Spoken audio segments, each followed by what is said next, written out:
सिर्फ कोर्ट ही नहीं, यह देश भी पूछता है कि आज वो बिल्किस है, कल वो कोई भी और हो सकता है। वो हम में से यहां पर बैठी हुई कोई भी महिला हो सकती है, वो सड़क पर आपकी बहन हो सकती है, वो कोई भी महिला इस देश की हो सकती है जिसके खिलाफ इतना जघन्य अपराध हुआ हो।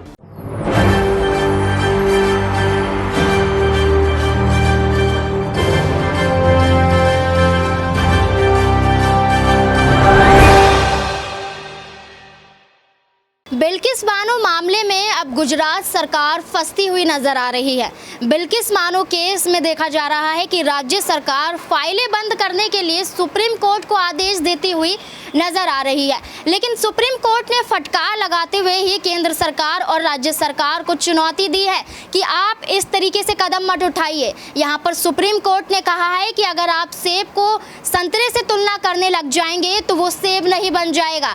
ठीक इसी तरह से आप बिल्किस बानो का जो केस है, गैंग रैप का जो केस है, इसमें अगर यहाँ पर आप चुनौती देते हैं हत्या से, तो यहाँ पर ये छुप नहीं सकता है। आप दोषियों को बचाने की कोशिश कर रहे हैं। राज्य सरकार ऐसे नरसंहार को कैसे रोक सकती है, यहाँ पर कैसे इन दोषियों को बचा सकती है, इस पर सुप्रीम कोर्ट राज्य सरकार पर फटकार लगाती हुई दिखाई देती है। मोदी सरकार को चुनौती देती है कि अब यहाँ पर आप ऐसे कदम नहीं उठा सकते हैं। बिल्किस बानो मामले में आप इस तरीके से प्रतिक्रिया नहीं दे सकते हैं। नमस्कार, मैं नाज़मीन खान और आप देख रहे हैं SPN 9 न्यूज़।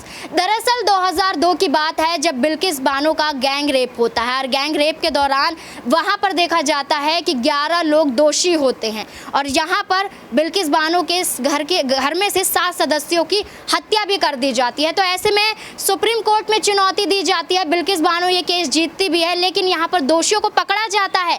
11 दोषी होते हैं, पकड़ा जाता है, लेकिन 2008 में इसको लेकर देखा जाता है कि जो पकड़े गए थे, ये मामला चलता है, सुप्रीम कोर्ट में चलता है और उसके बाद इन दोषियों को रिहा कर दिया जाता है, जिसके तहत बिल्किस बानो ही चुनौती देने के लिए फिर से याचिका दाखिल करती है कि इन दोषियों को रिहा नहीं होना चाहिए। बिल्किस बानो सुप्रीम कोर्ट में यहाँ याचिका दाखिल करती है, तो वहीं दूसरी तरफ अब इसमें फैसला आता है कि यहाँ की राज्य सरकार ही बिल्किस बानो के विरोध में दिखाई दे रही है।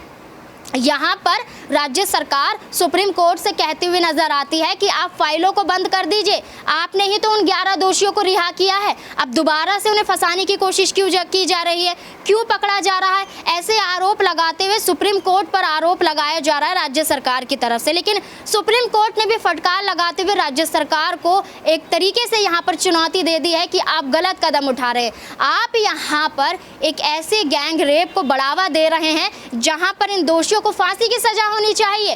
तमाम तरीके से सुप्रीम कोर्ट ने राज्य सरकार को तो फटकार लगाई है, लेकिन इसी के साथ साथ कांग्रेस ने भी हल्ला बोला है। कांग्रेस की तरफ से बिल्किस बानो का मुद्दा उठाया जाता है और वहां की राज्य की सरकार को, गुजरात सरकार पर हमला बोला जाता है, तंज कसा जाता है और सुप्रिया इस मामले में काफी कुछ बोलती हुई नजर आती है। क्या कुछ सुप्रिया ने कहा है, पहले देखिए ये रिपोर्ट।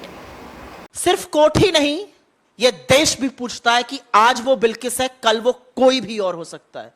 वो हम में से यहां पर बैठी हुई कोई भी महिला हो सकती है, वो सड़क पर आपकी बहन हो सकती है, वो कोई भी महिला इस देश की हो सकती है जिसके खिलाफ इतना जघन्य अपराध हुआ हो। अपराध छोटा मोटा नहीं था, अपराध सिर्फ गैंग रेप नहीं था। एक औरत ने जिसने 2 दिन पहले बच्चा जाया था, उसके साथ रेप हुआ, उसके बच्चे की हत्या हुई, उसकी 3 साल की बच्ची का सिर फोड़ दिया गया दीवार पर, परिवार के 11 सदस्यों की हत्या हुई। कोई सोच सकता है उसने क्या झेला इन सालों में? और उसके बाद सरकार कहती है, गुजरात की सरकार और केंद्र की सरकार, कि ये फाइल्स प्रिविलेज है। क्या प्रिविलेज है इसमें?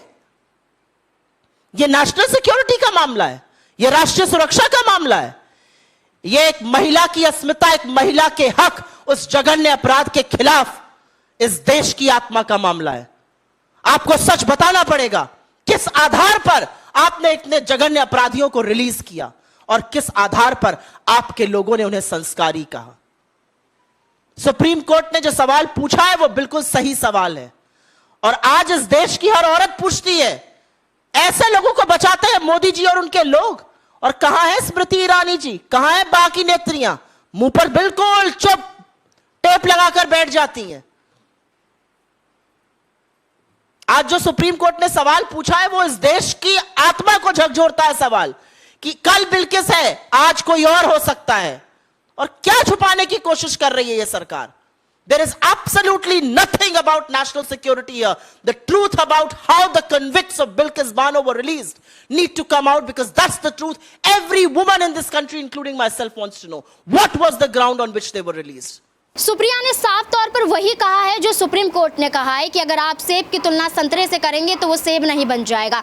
तो साफ तौर पर यहाँ पर है कि जिस तरीके से माहौल देखा जा रहा है, बिल्किस बानो लगातार अपनी यहाँ पर रिहाई के तौर पर, यानी कि देखा जाए कि उन्हें राहत मिले, उन्हें इंसाफ मिले, इसको लेकर बार बार चुनौती देती है सुप्रीम कोर्ट में। लेकिन जब सरकार ही उसके विरोध हो जाए तो क्या कहा जा सकता है। तो ऐसे में मोदी सरकार किस तरीके से काम करती हुई नजर आ रही है, राज्य सरकार किस तरीके से काम करती हुई नजर आ रही है। सुप्रीम कोर्ट ने सिर्फ राज्य सरकार को नहीं, केंद्र सरकार को भी फटकारा है, यानी कि राज्य सरकार और केंद्र सरकार मिलकर इस तरीके से काम करती हुई नजर आ रहे हैं। बिल्किस मामले में ये जो देखा जा रहा है, बिल्किस बानो मामले केस में किस तरीके से राज्य सरकार ऐसा कदम उठा रही है, क्या ये सही है? यहाँ पर फाइलें बंद करवाना, क्या यहाँ पर मोदी सरकार की यही रणनीति रह गई है?